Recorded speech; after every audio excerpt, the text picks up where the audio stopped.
வணக்கம் அன்பர்களே. அஸ்ட்ரோசிரி சேனல் வாயிலாக நான் உங்கள் அஸ்ட்ராலஜர் டாக்டர் சதீஷ்.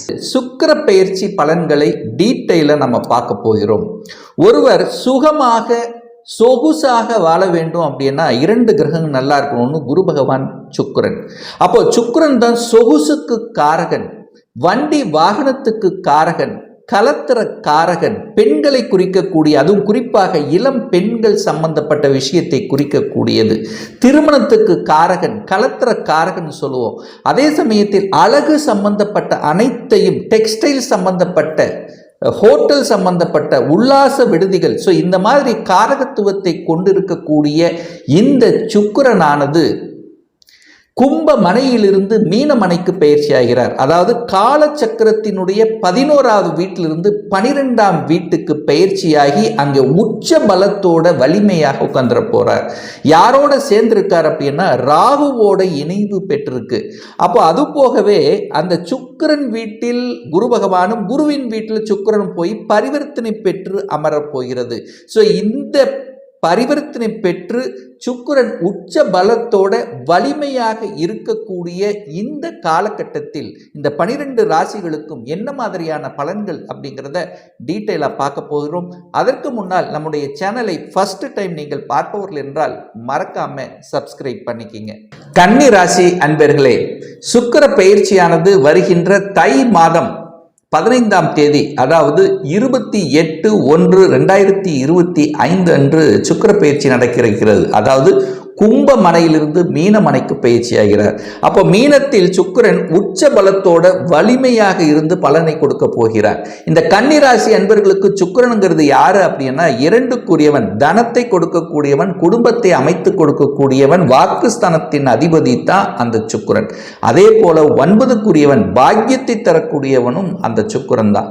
அப்போ இந்த கன்னிராசி அன்பர்களுக்கு ராஜ யோகத்தை தரக்கூடிய, ஒரு நல்ல யோகத்தை தரக்கூடிய ஒரு கிரகம் அப்படின்னா அது சுக்கிர பகவானை சொல்லணும். ஏன்னா பாக்கியாதிபதி அவர் போய் 7ஆம் இடத்தில் அமர்ந்து கொண்டு உச்ச பலத்தோட வலிமையாக உட்கார்ந்திருக்கார். அப்போ 100% தன்னுடைய காரகத்துவத்தையும் ஆதிபத்தியத்தையும் தர தயாராக இருக்கிறது அப்படின்னு சொல்லலாம். அதே சமயத்தில் குருவும் சுக்கிரனும் பரிவர்த்தனை பெற்று பரிவர்த்தனை யோகத்துடன் இருக்கக்கூடிய ஒரு காலகட்டம். அதாவது குருவினுடைய வீட்டில் சுக்கிரனும், சுக்கிரன் வீட்டில் குருவும் அமர்ந்து இருக்கக்கூடிய ஒரு அற்புதமான காலகட்டம். அப்ப என்ன நடக்க போகிறது? தனம் பெருக போகிறதுன்னு சொல்லுவேன். ஏன்னா தனத்தை கொடுக்கக்கூடியவன் அந்த சுக்கிரன் அல்லவா, அவர் உச்ச பலத்தோட வலிமையா இருக்கார். எங்க தனத்தை கொடுக்கும்? வேலையில கொடுப்பார், தொழில கொடுப்பார். அப்போ தொழில நல்ல முன்னேற்றத்தை கொடுக்க போகிறார். 7ஆம் இடத்துல போய் அமர்ந்து இருக்கார். கூட்டு தொழில் செய்யணும் அப்படிங்கிற எண்ண ஓட்டத்தை கொடுக்கக்கூடிய அமைப்பும் அங்க உருவாக்கும். கூட்டு தொழில அதீத லாபங்கள் பெறக்கூடிய அமைப்பு, சமுதாயத்தில் நட்பெயரை கொடுக்கக்கூடிய அமைப்புங்கிறது இருக்கு. சமூகத்தில் ஒரு அங்கீகாரம் கிடைக்கக்கூடிய அமைப்பும் சந்தர்ப்பங்களும் இருக்கு. தனம் நன்றாக இருக்க போகிறது, நல்ல பாக்கியம் கிடைக்க போகிறது.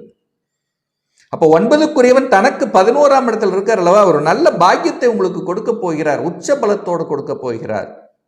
எந்த பாக்கியத்துக்காக நீங்கள் இயங்கிக் கொண்டு அதுக்கான முயற்சியில் இறங்கிக் கொண்டிருக்கிறீர்களோ அந்த பாக்கியம் கிடைக்க போகிறது.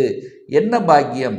தன பாக்கியம். தனம் புகழடைய போகிறீர்கள், கௌரவம் கிடைக்கப் போகிறது, நன்மதிப்பை பெறப் போகிறீர்கள். பணத்தை வைத்து சமூக காரியங்களில் ஈடுபடக்கூடிய அமைப்பு இருக்கு. சச்சங்கங்களின் மூலமாக நற்பெயர்களை தரப்போகிறீர்கள். அதே சமயத்தில் குழந்தை பாக்கியம் கிடைக்கப் போகிறது. குழந்தை பாக்கியத்துக்காக தவித்துக் கொண்டிருக்கக்கூடிய கன்னிராசி என்பவர்கள் இந்த காலகட்டத்தில் குழந்தை பாக்கியம் என்பது நிச்சயமாக 99% நீங்கள் எதிர்பார்க்கலாம் குழந்தை பாக்கியத்துக்கு. ஏன் இதை ஸ்ட்ராங்கா சொல்றேன்னா, குரு பகவான் வலிமையாக இருக்க போகிறார். குரு பகவான் வலிமையாக இருந்து 5ஆம் இடத்தை பார்க்கிறார், குழந்தை ஸ்தானத்தை பார்க்கிறார். சுக்கிரனுடைய வீட்டிலிருந்து குருவுக்கு வீடு கொடுத்த அந்த சுக்கிரன் உச்ச பலத்தோட வலிமையா இருக்கார். அப்ப என்ன நடக்க போகுது? 5ஆம் இடத்தை பார்க்கிறார். 5ஆம் இடம் புனிதம் இடம் போகிறது, பூர்வ புண்ணியம் கிடைக்க போகிறது, குழந்தை பாக்கியம் கிடைக்க போகிறது. அதனால மன மகிழ்ச்சி, சந்தோஷத்தை அடைய போகிறீர்கள் அப்படிங்கிறத ஸ்ட்ராங்கா நம்ம சொல்லலாம். குலதெய்வத்தினுடைய அனுகிரகம், ஆசீர்வாதம் பரிபூர்ணமாக உங்களுக்கு கிடைக்கப் பெறுகிறது. பதவி கிடைக்கும். 5ஆம் இடம் என்ன? பதவி கிடைக்கும். ப்ரமோஷனுக்காக எதிர்பார்த்து காத்து கொண்டிருக்கக்கூடியவர்களுக்கு ஒரு நல்ல ப்ரமோஷன் கிடைக்கக்கூடிய வாய்ப்புகள் சந்தர்ப்பங்களை உருவாக்கும்.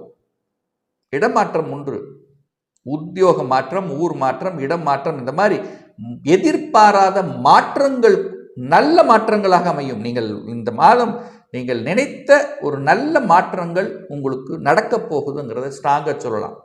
ஆனால் 7-9 வலுப்பெற்று உட்கார்ந்துருக்காரே, அப்போ திருமணம் சம்பந்தப்பட்ட சுப காரியங்கள் நடக்கும். அப்போ 7ஆம் இடத்தில் சுக்கிரன் அமர்ந்து கொண்டு உங்க ராசியை பார்க்கிறார். கலத்திர காரக கிரகம் என்று சொல்லக்கூடிய குடும்பத்தை அமைத்து கொடுக்கக்கூடிய அந்த சுக்கிர பகவான் உச்ச பலத்தோட 7ஆம் இடத்தில் அமர்ந்து கொண்டு உங்க ராசியில் லக்னத்தை பார்க்கும் பொழுது திருமண வாய்ப்புகள் கைகூடும். இதுவரைக்கும் திருமணமே வேண்டாம் என்றவங்க கூட திருமணம் செய்து கொள்ளலாம் என்கின்ற எண்ண ஓட்டத்தை கொடுக்கும். திருமண தடை விலகப் போகிறது. குடும்பத்தில் சுப காரியங்கள் நடக்கிறதுக்கு எந்த தடையும் கிடையாது. அந்த குரு பகவான் லக்னத்தை பார்க்கறதும் சுக்கிரன் லக்னத்தை பார்க்கறதும் ரொம்ப நல்ல அமைப்பு. குரு என்கின்ற கிரகம் ஒரு சுப கிரகம் லக்னத்தை பார்க்கறதும் சுக்கிரன் லக்னத்தை பார்க்கறதும் லக்னம் சுபத்துவம் அடைய போகிறது.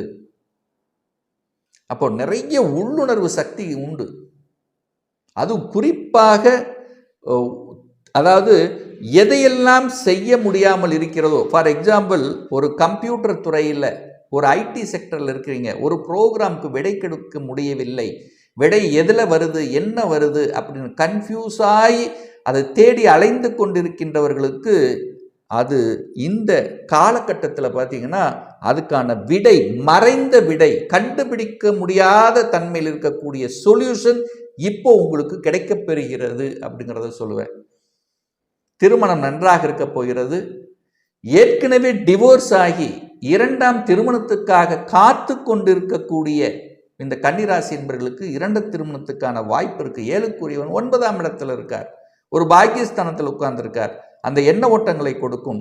2வது திருமணம் அமையும் அப்படிங்கிறது தான் அமைப்பு. அதே சமயத்தில் சுக்கிரன் ராகுவோட சேர்ந்திருக்கார். அப்ப ராகு அப்படின்னா யாரு? வெளிநாட்டு சொந்தக்காரர், வெளிநாட்டு கிரகம், அந்நிய மதத்தினருடைய சம்பந்தம். அப்ப நல்ல தொடர்புகள், அதாவது வெளிநாட்டு தொடர்புகளை கொடுக்கும். அந்நிய மதத்தினருடைய நட்புணர்வு பேணி காக்கப்படும். அவர்கள் மூலமாக அனுகூலம் ஆதாயம் கிடைக்க பெறுவீர்கள் அப்படின்னு சொல்லுவேன். சுக்கிரன்ங்கிறது யாரு? சொகுசுக்கு காரகன், வண்டி வாகனத்துக்கு காரகன். சொகுசாக இருக்க போறீங்க, எந்த இடத்துக்கு போகணும்னு ஆசைப்பட்டீங்க, டிராவல், அந்த டிராவல் நிச்சயமாக உண்டு அப்படின்னு சொல்லுவேன். ஒரு வாகனம் வாங்கணும், பிரம்மாண்டமான வாகனம், பிரம்மாண்டமான வீடு, ஏன்னா ராகுவோடு போகக்காரகனோட ஆசைக்காரகனோட சேர்ந்திருக்கிறதுனால அந்த அமைப்பெல்லாம் நிச்சயமாக உண்டு அப்படின்னு சொல்லுவேன். ஏன்னா 4ஆம் அதிபதியாக இருக்கக்கூடிய குரு பகவானோட பரிவர்த்தனை பெற்றிருக்கிறது அல்லவா. அப்போ சுக்கிரன்ங்கிறது இந்த காரக கிரகம், குருங்கிறது வண்டி வாகனத்துக்கு ஸ்தானத்தின் அதிபதி அல்லவா. அப்ப நிச்சயமாக இந்த எண்ண ஓட்டங்களை கொடுத்து வண்டி வாகனத்தை வாங்கி அமையக்கூடிய அல்லது வீட்டை கட்டி அதை வாடகை விட்டு அதன் மூலம் லாபத்தை அனுபவிக்கக்கூடிய தன்மை. ஸோ இதெல்லாமே அந்த சுகஸ்தானத்தை பெருக்கிக் கொள்ளக்கூடிய அமைப்புகள், சந்தர்ப்பங்கள் இந்த காலகட்டம் உண்டு. கடனை அடைச்சிடலாம் அப்படிங்கிற தன்னம்பிக்கை வரும். தொழில் மூலியமோ வேலை மூலியமாகவோ கிடைக்கக்கூடிய பணத்தை வைத்துக்கொண்டு அந்த கடனை முதல்ல அடைச்சிட்டு அப்புறம் மற்ற வேலை பார்க்கலாங்கிற எண்ண உணர்வுகளை கொடுக்கக்கூடிய காலகட்டமாக அமையும். அப்போ இந்த கடனை அடைச்சிட்டு வேற ஒரு கடன் வாங்கிக்கலாம் அப்படிங்கிற தன்மை இருக்கும். தொழிலில் ஒரு நல்ல மாற்றத்தை சந்திக்கக்கூடிய தன்மைங்கிறது இந்த காலகட்டம் உண்டு. அதாவது சுக்கிரன் வலிமையா இருந்தால் என்ன? சுகபோகங்களை அள்ளித்தரப்போகிறார். எதெல்லாம் சுகம் என்று நினைத்து கொண்டிருக்கிறீர்களோ, எதெல்லாம் நல்ல ஒரு லக்ஸரியஸாக நாம் இருக்கணும்னு நினைச்சு கொண்டிருக்கிறீர்களோ, வீட்டுக்கு தேவையான பொருள்கள் வாங்கி போடுவது, எலக்ட்ரானிக்ஸ் பொருள்களை வீட்டுக்கு ரொம்ப நாள் இது வாங்கி வைக்கணும்னு நினைச்சிட்டு இருக்க பொருள்கள் எல்லாம் வாங்கக்கூடிய ஒரு காலகட்டம் அப்படின்னு தான் சொல்ல வரேன். அப்போ சொகுசு சம்பந்தப்பட்ட விஷயங்கள், ஆடை ஆபரணங்களை வாங்குவது, அழகு, தன்னை அழகுபடுத்திக் கொள்வது, அழகுக்காக அழகு நிலையங்கள், இந்த மாதிரி அழகு சம்பந்தப்பட்ட பெண்கள் சம்பந்தப்பட்ட தொழிலை எடுத்து நடத்தி கொண்டிருப்பவர்கள் அப்படின்னு சொல்லலாம். குறிப்பாக கலைத்துறையில் இருக்கின்றவர்களுக்கு, ஊடகத்துறையில் இருப்பவர்களுக்கு நல்ல ஒரு அமைப்பு இருக்கு. நல்ல பேச்சு, இனிமையான பேச்சு, பிரம்மாண்டமான பேச்சு, எதை செய்யணும் எதை செய்யக்கூடாது என்கின்ற அறிவுத்தன்மையோடு செயல்படக்கூடிய, கலைநயத்தோடு நளினமாக செய்யக்கூடிய அத்தனை அம்சங்களும் இந்த காலம் உங்களுக்கு சிறப்பு பெறும் அப்படின்னு சொல்லுவேன்.